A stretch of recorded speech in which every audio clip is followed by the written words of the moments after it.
Welcome to 108 news Telugu. బులెటిన్ల ముందుగా headlines. మేము కురుకురే తినలేదు, బయట తిన్నట్లు ఎమ్మెల్యే ఎలా చెప్తారని ప్రశ్నించిన విద్యార్థినిలు. ప్రత్యేక హోదాపై కేంద్రం కొత్త రాగం, సరికొత్త చర్చ. మల్లన్న దస్త్రాలు మాయం, 3 ఉద్యోగులకు నోటీసులు ఇచ్చిన ఈవో. ఏపీకి మెరిటైమ్ హబ్, పోర్టులు షిప్పింగ్ హార్బర్ల నిర్మాణంపై దృష్టి సారించిన చంద్రబాబు.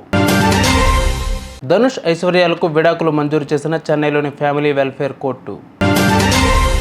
తాము బయట చిరుతిళ్లు తినలేదని మాగనూరు ప్రభుత్వ పాఠశాల విద్యార్థినులు స్పష్టం చేశారు.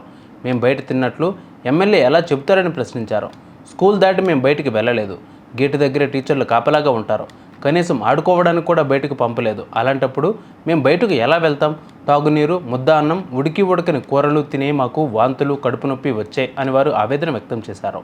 ప్రభుత్వ పాఠశాలలు, గురుకులాల్లో వరుస ఫుడ్ పాయిజన్ ఘటనల నేపథ్యంలో ఫుడ్ క్వాలిటీపై స్పెషల్ డ్రైవ్స్ చేపట్టాలని ప్రభుత్వం నిర్ణయించింది. ఇందుకోసం టీచర్లు, విద్యార్థులతో ప్రత్యేకంగా మానిటరింగ్ టీమ్స్ వేయనున్నారు. ఫుడ్ ప్రిపేర్ చేసే ముందు వంట పూర్తయ్యాక చెక్ చేయనున్నారు. బియ్యం, పప్పులు, నీళ్లు, కూరగాయలు, ఇతర సామాగ్రిని కమిటీ సభ్యులు పరిశీలిస్తారు. సరిగ్గా లేకుంటే వెంటనే మార్చేస్తారు. ఎమ్మెల్యేల ఇంటికి పోదాం పరి వస్తారా? అందరు రెడీ? జరాగన్నా నీవు జరాగంట.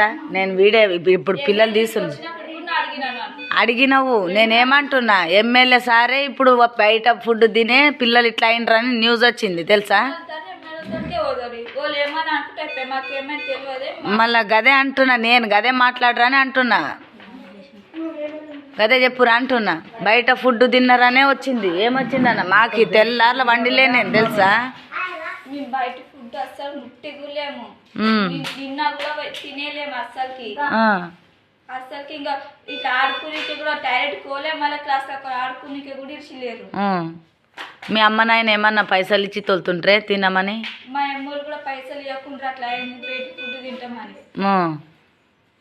బయట తినే ఇట్లా అయిన దానికేసి అనే మీరు ఇట పడినరంట ఇప్పుడు హాస్పిటల్లో. దానికి సమాధానం నిజమా అబద్ధమా? ఫుడ్ నుంచే ఏమా?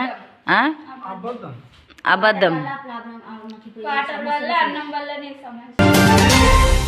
ఏపీకి ప్రత్యేక హోదా హామీని మౌఖికంగా ఇచ్చామని, రాతపూర్వకంగా ఇవ్వలేదని కేంద్రం చెప్పడం కొత్త చర్చకు దారితీసింది. ఇన్నాళ్ళు 14వ ఆర్థిక సంఘం సిఫార్సుల వల్ల హోదా ఇవ్వలేదన్న కేంద్రం ఇప్పుడు కొత్త రాగం అందుకుంది. ఈ విషయంలో తామెలా జోక్యం చేసుకుంటామని పిటిషనర్ కేఏ పాల్ను న్యాయస్థానం ప్రశ్నించింది. ఇది ప్రభుత్వాల పరిధిలోని వ్యవహారమని స్పష్టం చేసింది. ఏపీకి హోదా ఇవ్వకుంటే ఎలా నష్టం జరుగుతుందో తెలియజేయాలని పాల్ను ఆదేశిస్తూ విచారణను డిసెంబర్ 11కు వాయిదా వేసింది. ఇలా అయితే పార్లమెంటు సాక్షిగా పీఎం ఇచ్చిన వాగ్దానానికి విలువే లేదా అనే ప్రశ్న తలెత్తుతోంది. రాతపూర్వకంగా హామీ ఇవ్వలేదని, రాష్ట్ర ప్రయోజనాల విషయంలో తప్పించుకోవడం సరికాదని నిపుణుల అభిప్రాయం. కొమరవెల్లి మల్లికార్జున స్వామి ఆలయంలో ఈవోగా పనిచేస్తున్న బాలాజీ డిసెంబర్ చివరి నాటికి పదవీ విరమణ చేయనున్నారు. ఈ నేపథ్యంలో ఆయన తర్వాత వచ్చే అధికారికి ఆలయంలోని దస్త్రాలను అప్పగించేందుకు సిద్ధం చేస్తున్నారు. అయితే ఆడిట్ అభ్యంతరాలకు సంబంధించిన దస్త్రాలు కనిపించకపోవడంతో అనుమానిస్తున్నారు.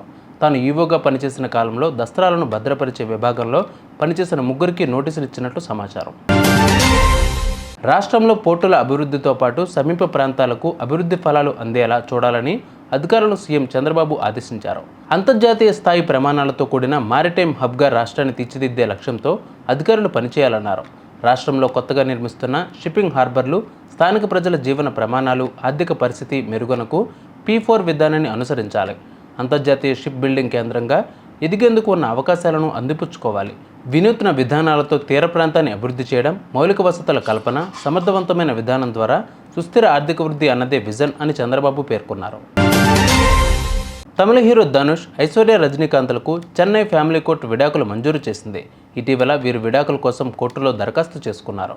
కలిసి జీవించేందుకు సుముఖంగా లేమని గత వారం కోర్టు విచారణలో ఇద్దరు చెప్పారు. దీనితో ఏకాభిప్రాయం ఆధారంగా కోర్టు తీర్పు ఇచ్చింది.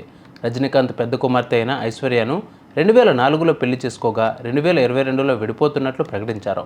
వీరికి 2 కుమారులు కూడా ఉన్నారు. చూసారుగా ఇవాల్టి బులెటిన్ అప్డేట్స్. మరిన్ని అప్డేట్స్తో మళ్ళీ మేము ముందుకు వస్తాను. అంతవరకు కీప్ వాచింగ్ 108 న్యూస్ తెలుగు.